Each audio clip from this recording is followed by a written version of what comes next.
Hej så med dig, og velkommen til tommylund.dk. Hvorfor er det, at det lige præcis er dig og mig som forældre, der har de allerbedste forudsætninger for at skabe selvværdsudvikling i vores børn? Jamen det er det jo selvfølgelig fordi, at vores rum mellem mig og mit barn er fyldt af kærlighed, af tryghed og tillid fra første dag, vores barn møder os i verden. Og det her fundament af tryghed og tillid og kærlighed, det er jo hele essensen for, at vi kan guide vores børn til selvværdsudvikling. Altså en egen indre læring af deres egne følelser, alle deres egne grænser og alle deres egne behov. Men lige præcis her, der lægger faren også for, at vi netop ikke får skabt selvværdsudvikling, men at vi får skabt det modsatte. At vi får lavet en følelsesmæssig afvisning af vores børn, at vi fylder dem med skyld, og vi fylder dem med skam. Alle de her forskellige negative ting, som jo er det modsatte af et positivt selvværd, men som kommer til at give vores børn en følelse af ikke at være god nok, og ikke at kan slå til, og alle de her forskellige negative ting, der ligger i det, og det er jo selvfølgelig selvværdsnedbrydende. Så det er bare så essentielt vigtigt, at vi som forældre har øje på os selv. Det er så essentielt vigtigt, at vi som forældre forstår vores egen historier. Hvad er det, jeg bærer med i mit liv med ind i mødet med mit barns følelsesmæssige tilstande? Og det er igen, hvis jeg føler mig grænseoverskredet af mit barns adfærd, hvad er det for en måde, jeg agerer på her? Får jeg skabt den her tryghed, eller får jeg ikke skabt den her tryghed? Får jeg lavet en følelsesmæssig afvisning, eller får jeg lavet et rum, der er fuld af tillid og tryghed til, at jeg kan guide mit barn, og mit barn har tillid til at følge med i den guide ind i selvværdsudvikling? Så det her med at have øje på sig selv og lære sig selv at kende, det er simpelthen så utrolig vigtigt, når vi går i gang med selvværdsudvikling.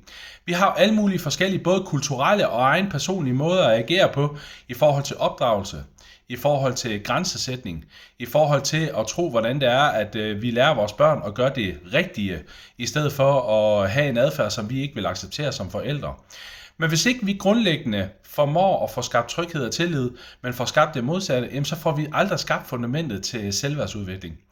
Så derfor er hele modul 1, 2 og 3 i mit forældreforløb, de kærlige forældre, fyldt op af alt det her relationelle forståelse og bevidsthed i præcis, hvordan er det, du reagerer, hvordan er det, du har øje på dig selv, og hvad er det for nogle redskaber, du får til, at du kan begynde at arbejde med at forandre det, så det går fra mistillid og utryghed til tillid og tryghed. Fordi vi kan ikke komme til at arbejde med selvværdsudvikling, før vi har styr på det her, og det er vores ansvar, det er mit og dit ansvar som forældre, at have så meget øje på sig selv, og forstå sig selv, og have lært så meget, om sig selv at kende, at når der kommer en følelse til dig fra dit barn, jamen så ved du lige præcis, hvad det kan trigge ind i dig, men du ved også lige præcis, hvad det er, du skal ty til ind i dig, for at få skabt tryghed og tillid, så du kan skabe selvværdsudvikling for dit barn. Så som sagt, så er det hele grundessensen i mit forældrekursus, de kærlige forældre, det er selvværdsudvikling. Men det starter et sted, og det starter hos mig, og det starter hos dig som forældre, at have øje på dig selv og forstå dig selv. Du er meget velkommen til at kontakte mig for at komme i gang med mit forældreforløb, de kærlige forældre. Og som noget helt nyt, så kan du jo også få det online, hvor modulerne simpelthen er blevet optaget på video og bliver sendt til dig.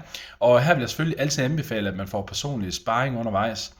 Husk, at mit hashtag alle børn kan lykkes, det er simpelthen noget af det, der betyder allermest for mig. Det er, at vi forstår, at uanset hvad det er for nogle historier, uanset hvad det er for nogle traumer, uanset hvad det er for nogle livsvilkår, vores børn har oplevet på et tidligere tidspunkt, lige nu i det her øjeblik, så kan vi tage ansvar for at gøre noget andet, og det kan skabe en udvikling for vores børn, som er essentielt vigtig for deres trivsel, og at de kan få lov at være de mennesker, de ønsker at være i den her verden. Og for mig som forælder, så er det den allerstørste gave, jeg kan give mit børn og mine børn. Ha' en fantastisk dejlig dag. Hej du.